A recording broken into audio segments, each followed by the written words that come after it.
Bienvenue dans un nouvel épisode de Daily Bee. Aujourd'hui, on va parler marketing. Être entrepreneur, c'est payer pour aimer sa vie. Dans le fond, qu'est-ce que j'ai fait pour bâtir mon groupe qui est fan de jeux de rôle? Si tu veux le trouver, là, on est rendu à 3000 quelques membres, là. Mais c'est pas toute la publicité qui a fait ça, là. Fait qu'il y a une partie, c'est organique, puis l'autre, c'est la pub. Ouais. Grossièrement, qu'est-ce que j'ai fait? C'est que j'ai fait une publicité Facebook.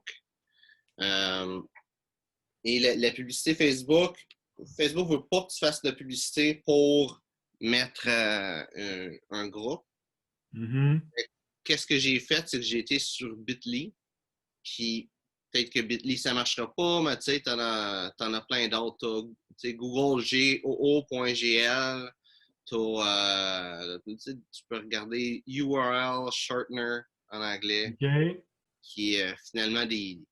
Tu mets un lien, puis ça te donne un lien plus court, puis ça passe à travers ce lien-là à la place. OK. Facebook n'est pas capable de détecter que c'est un lien Facebook, il va te laisser faire. Toutes les publicités vont avec la même stratégie d'avoir une image qui flash, si on veut. Le but de l'image, c'est juste ça. C'est pas de vendre ton produit, c'est pas de rien, c'est de faire en sorte que le monde arrête sur l'image, se dise « Hey, c'est quoi ça? » Puis ça donne envie de lire le texte. Chaque étape est là pour que la personne prenne la prochaine étape. Le texte, Ouais.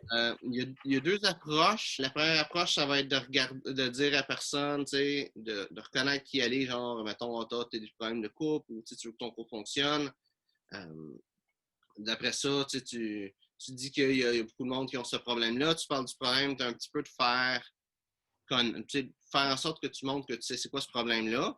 Okay. Et après ça, ben, tu dis qu'il y a un groupe. Je ne sais pas si le groupe en tant que tel vaut une solution pour les problèmes de couple. C'est juste pour s'entraider à trouver des solutions, là. Je ne sais pas comment tu veux placer ton groupe, mais tu montres ton groupe. Tu vends ton groupe là-dessus. Tu dis c'est quoi les différents avantages de ce groupe-là. Puis tu dis, cliquez sur le lien si vous voulez vous inscrire. Fait que je suis parti d'une page professionnelle pour me rendre compte que je pouvais juste les faire aimer la page pro. Je ne pouvais pas les amener sur le groupe. Puis après ça, ben là, j'ai eu la liste des gens qui avaient aimé la page pro. Puis là, à un moment donné, c'était pas mal tordu parce que là, c'était les amener sur le groupe. Puis là, à un moment donné, Facebook ne voulait plus que je les invite comme amis. Fait que ça n'a pas donné. Non, mais en fait, tu n'as pas le droit de demander du monde comme ami pour des raisons professionnelles. Puis pour utiliser tu as une page professionnelle, puis tu as ton compte personnel. Mais utiliser ton compte personnel pour faire de la business, tu n'as pas le droit sur Facebook. Okay. S'il te pogne, il annule ton compte, puis il ferme tout ce que tu as, puis tu es banni de Facebook.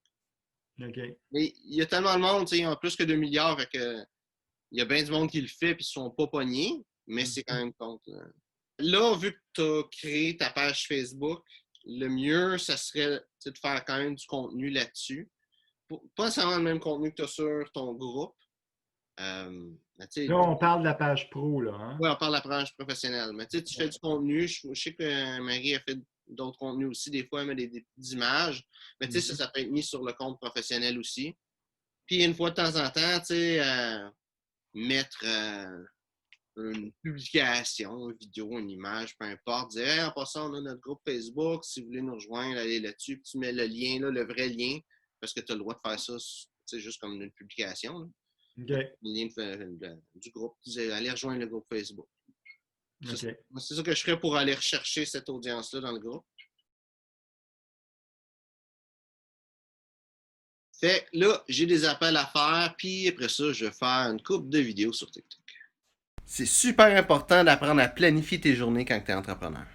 Puis là-dessus, il y a plein de techniques comment planifier ses journées. Il y a grossièrement une méthode que il y a beaucoup de monde qui parle, que tu as peut-être même vu une petite vidéo là-dessus, c'est tu mets les gros morceaux en premier, puis après ça, tu prends des plus petites affaires, puis après ça, les petites affaires qui prennent pas de temps, tu mets ça dans les trous qui restent. Puis les espaces qui vont te rester après ça, ben tu fais ce que tu veux. Mais à part de ça, vraiment, tu sais, qu'est-ce que tu vas prendre comme structure? Un agenda papier, un agenda électronique, des post-it que tu te mets sur un mur, je sais pas. Vraiment, qu'est-ce que tu prends comme structure pour planifier ton temps? Comment est-ce que tu mets les choses? Où est-ce que tu les mets? Au final, c'est à toi de regarder ça. Il n'y a pas de façon magique que ça fonctionne. Tu peux te baser sur qu'est-ce que d'autres personnes font déjà, mais ça ne veut pas dire que ça va marcher pour toi. L'important, c'est de regarder qu'est-ce qui marche pas, pour trouver la structure qui marche le mieux pour toi. Je parlais avec quelqu'un qui étudiait en sciences humaines au cégep hier, puis tu sais, comme toute personne qui étudie en sciences humaines, ça savait pas trop qu'est-ce qu'il voulait faire dans la vie. Puis je vois ça beaucoup, le monde début vingtaine, là, qui savent pas trop qu'est-ce qu'ils veulent faire dans la vie. Puis sérieusement, moi, début vingtaine, j'avais aucune idée de ce que je voulais faire dans la vie, fait que tu sais, c'est le même pour tout le monde, là. Puis si c'est ton cas, il y a une affaire, c'est que tout le monde te demande c'est quoi tu veux faire dans la vie, c'est quoi tu veux faire dans la vie, mais ça, c'est pas la bonne question. La question que tu devrais te poser, c'est pourquoi est-ce que tu veux que le monde se souvienne de toi à ta mort? C'est quoi la contribution que tu veux amener au monde durant ta vie? Puis la réponse, ça va pas être docteur, tu sais, ou de quoi de même. La réponse, ça va plus être quelque chose du genre de faire rire le monde, faire en sorte que le monde soit en meilleure santé. Puis à partir de tout ça, c'est là que tu vas être capable de trouver qu'est-ce que tu veux faire dans la vie. Parce que là, tu as un objectif clair. Puis tout ce que tu as à faire, c'est trouver c'est quoi le chemin pour arriver à faire ça. Je viens d'apprendre de quoi de pas mal comique sur Netflix. La seule raison que ça existe, c'est parce que lui qui a créé Netflix, il y avait un compte chez Blockbuster. Puis à un moment donné, il a voulu louer un film, puis ils ont dit qu'il y avait un compte en souffrance, qu'il y avait un film qu'il avait oublié de ramener pendant un bout, puis qu'il leur devait 40$. Lui s'est dit, ah ouais, ben dans ce cas-là, je vais faire une compagnie où il n'y aura pas de frais de retard parce que tout se fait en ligne. Et c'est comme ça que Netflix a été créé. Merci d'avoir regardé la vidéo. Si tu as apprécié, like, partage. Si tu as des questions, mets ça dans les commentaires, ça me fait un plaisir d'y répondre. Merci d'avoir regardé la vidéo et on se voit une prochaine fois. Être entrepreneur, c'est être payé pour aimer sa vie.